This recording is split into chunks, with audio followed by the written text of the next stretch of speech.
If I told you that I highly recommend this anime that has a fantastic story, well-written character, and a beautiful bittersweet piano soundtrack, you'd say that is nothing special. But what sets it apart is that you get all of this, plus great animation, fantastic camera angles and composition, as well as stunning visuals and visual storytelling. Would that interest you? It probably does, doesn't it? I find no better way to describe the series this video is about than to describe it as a series about a boy and a girl in high school, having to overnight learn to go from strangers to siblings. I mean, it's a bit odd that their parents committed to marrying to one another and moving in together before ever introducing each other to their kids, but maybe it's more common to do it that way in Japan?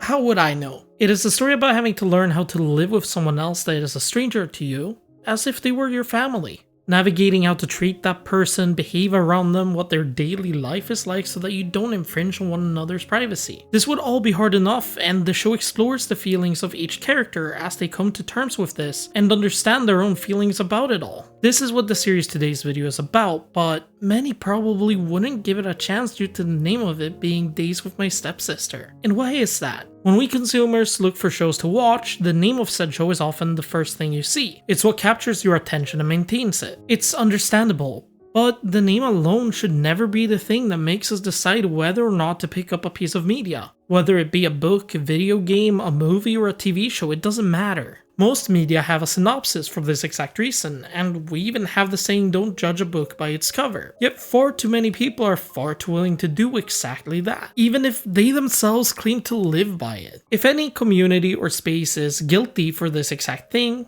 it's the anime community. Don't get me wrong, they're far from the only one, but I have seen a lot of it there. From my experience seeing some of the things people say about shows on social media as well as forums, it's evident people don't give new things a shot. From my experience seeing some of the things people say about shows on social media as well as forums, it's evident that people don't give new things a shot. Hell, I can even use a real life example from my own personal experience, as I have a friend who made it very clear that they weren't really interested in trying out a Fire Emblem game until I literally gave them a copy of a game and told them to sit down and fucking play it. They now love Fire Emblem, by the way. It's a shame because it really makes it so that people miss out on things they really could fall in love with. I mean, if I opened up this video saying, hey, Days with My Stepsister is one of the most beautiful and underrated pieces of media I have consumed, a good chunk of you watching would have clicked off this video. Not necessarily due to the introduction itself, but because of the name of the show alone. And with me just having said it, I know some of you did as you heard me name it, because you have predetermined expectations from just hearing the name, and the anime space is partially to blame for it. There are far too many anime about incest, like Domestic Girlfriend, Oreimo, Kiss Exist,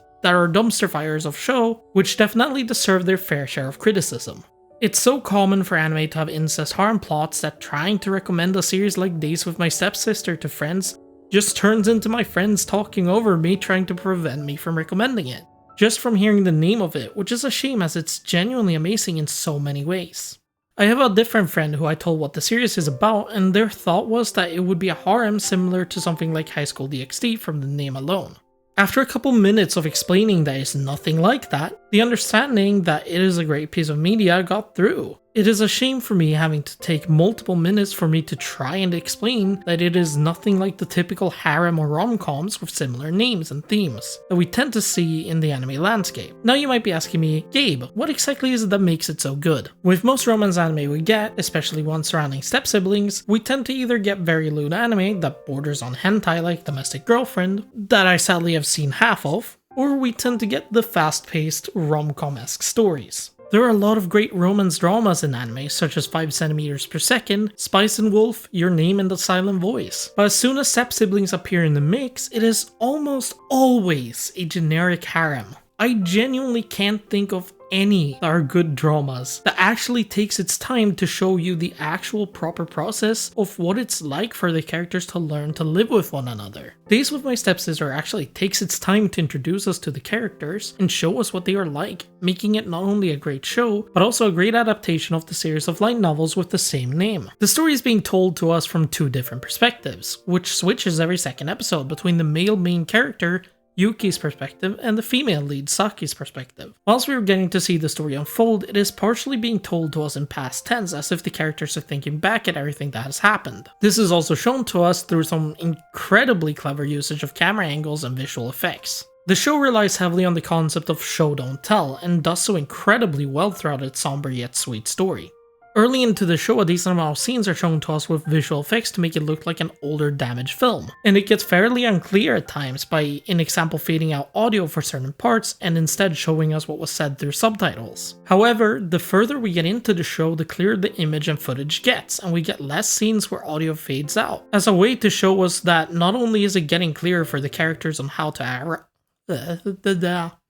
As a way to show us that not only is it getting clearer for the characters on how to act around one another, but also to show us how their feelings are getting clearer to themselves, and how they over time come to accept them, which is an incredibly clever way of showing us how the characters are feeling instead of just telling the viewer everything. This accompanied by the fact that the show actually uses its soundtrack very sparingly in an incredibly clever way, as a lot of the show doesn't have any background music. The music almost only appears in big and more important scenes to add to the melancholic feelings the show tries to portray, which makes those moments stick out so much more. Normally, I would think of this as an issue, but honestly I think it works better than if the show had music for every scene, as it wouldn't quite fit the way the show tries to tell its story. The soundtrack for the show is incredible. The composer Setoka, I'm sorry if I mispronounced that, absolutely nailed the bittersweet yet comforting feelings that the show tries to go for. And every track is incredibly memorable on their own, and I think the fact that they use the music very sparingly only adds to that, as it puts a lot more focus on the soundtrack when it actually plays, which only strengthens the moments it tries to highlight. I actually found the soundtrack so good that I've been trying to find other works by Setoka, but I have been unable to, and was very disappointed in not being able to find the soundtrack officially uploaded anywhere on YouTube, Spotify, or Apple Music, which is a shame as I would love to be able to listen to it on a streaming service. Thankfully, some people have uploaded pieces from the soundtrack and covers of it on YouTube, so I have been able to listen to it. Hell, I was even listening to it as I was writing the script for this video, and I personally think it might be my favorite anime soundtrack of all time. The show, just like any other, has its drawbacks, the main one being that is a very slowly paced show. But that is also one of its strengths, as I could not imagine the story being told to us through it ever being told remotely as well with faster pacing, as it gives us time to see the process of the characters actually growing to understand and having feelings for one another, and their acceptance of those feelings that all too many series don't show. Falling in love with someone isn't a fast process. It's slow. But the more you fall for someone, the more you start realizing details about them, such as differences in their clothing day to day, how they smell, how they might change their hair, and how they act around others. You might start getting a sense of jealousy of others that person is close to, especially ones they might have romantic feelings for. And all of this is something the show does a great job of showing us. There is no certain moment where Yuki and Saki suddenly fall for each other, but rather a slow realization that they have fallen for one another as they spend more time together with each other, which all too many pieces of media struggles with when telling love stories. Yes, this is a love story. Now, you may think that defeats the purpose of the story as it focuses on them learning to live together, but the romance aspect of the story is not the main focus at all. It is more so about the drama aspect of Yuki and Saki learning to live together. The show is trying to tell you, as a viewer, that the characters are only really siblings in name, as they are both 16 at the start of the story and have no connection to one another prior to them learning to live together. They are, as a matter of fact, strangers that happen to fall in love. A big part of what makes Days with My Stepsister so great is that it takes its time with everything, and I understand that slow-paced stories like it aren't for everyone. Honestly, most people around my age and younger probably struggle with enjoying slowly paced series, partially thanks to social media and the fact that short-form content has gotten so big over the last couple of years. I know I used to struggle to enjoy slowly paced shows when I was in my late teens and early 20s, and even earlier. I actually dropped one of my favorite movies, that being Mamoru Hosoda's fantastic movie Wolf Children, around 30 minutes in when I watched it for the first time, because I felt like it was too slow when I first watched it at the age of 14, but I picked it back up later on whilst I was still 14 and decided to finish it. After having finished it, I understand why it is such a well-written movie, and I actually really ended up enjoying it. I have over the years come to accept and understand that a lot of slower paced media is normally slower because it relies on more emotional storytelling. And for you as a viewer to get as invested as possible, it is sometimes needed, and I have come to accept that a lot of the best media I have ever consumed are slower due to this. For most of us as we mature as people, it gets easier and more satisfying to consume slower media. as we have matured more and have grown a greater understanding of not just our own feelings, but also the feelings others can feel. And so media that relies heavily on getting you to have a strong emotional connection to it gets a lot better as we get older due to this. But that might also just be me and how I view it. Something I also think is very important is the expectations you have as a viewer when consuming media. All too many go into a piece of media with an expectation that something will be a certain way.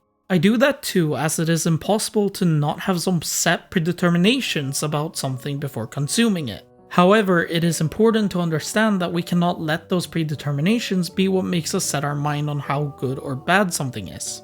I probably pay more attention to details in camera angles, visual effects, and camera positioning than most people when watching something.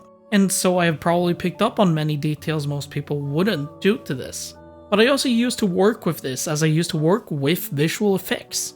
I have watched a decent amount of videos and read a few reviews on Days with My Stepsister, and from what I've noticed, very few notice the details in camera and visual effects that make the visual storytelling so great. And even less people noticed how the image for the damaged film effect that we get to see throughout the show gets clearer and less damaged as the feelings of each character gets clearer. I haven't seen anyone talk about the show showing the footage get clearer as the feelings of each character become clearer and more honest. They get with those feelings, which is part of the visual storytelling aspect that makes the series so great. And there is more to it than just that. That is just an example. You should never have to be told everything about a story in a piece of media. Part of what makes a lot of the best media great is subtleties and details of how the story is being told to you as a viewer, as it leaves more open to interpretation. Obviously, there can be too much that can be left to interpretation, so you need to land a sweet spot for it, which is exactly what Days with My Stepsister did. I've gone this far into the video of just talking about visual storytelling in the show, so let me talk about other aspects now. I want to leave space open for you guys to be able to watch the show too, whilst growing your own understanding of everything being told to you after all. The characters in Days with My Stepsister are incredibly well written, not just the two main characters in Yuki and Saki, but also the side characters. The two main characters can be a bit more bland, and I understand why. Neither show their emotion towards others openly, mostly due to their experiences with childhood trauma from each of their parents' divorces, which is actually told to us as a reader in a lot more detail in the light novel. Oh yeah, I guess this is a perfect moment to mention that I have started reading the light novels. Both Yuki and Saki start showing and wearing their emotions more on their sleeves as the show goes on, and get more open and willing to share them and understand them, which is really heartwarming to see. They never really become super emotional, but they clearly are more emotional at the end of the show than at the start of it. The side characters in the show are all great too, and I don't at all feel like they are out of place in any scene. And all of them have very realistic personalities and views on things, which also gets clear as the story goes on. And it's great to see how they help both Yuki and Saki come to terms and understanding with their own feelings. And it's great to see how they help both Yuki and Saki come to understand their own feelings, and how they can grow to accept and live with them whilst being honest with one another. And how they can grow to accept them and live with them whilst being honest with one another. The show does push a narrative that is very important for you to understand the characters, which is that it is important to, first of all, before you do anything, properly understand one's own feelings and what they imply before acting on them. Once you do understand those feelings, do not shy away from being open about them with others in your life. And it is important to understand your own feelings first and foremost, which is a really beautiful message. But hey, with that outside, have you seen Days with My Stepsister? If not, are you going to check it out now that I've told you about it? If you have, what is your opinion on it? I'd love to hear what you have to say in the comment section down below. If you want more content like this, please feel free to hit the subscribe button. And also a massive thanks to my friend Swifter who helped me edit the script as he looked through it after I was done with it to help me out with cleaning it up a bit. With all of that said, I wish you all a truly wonderful rest of your day. Bye.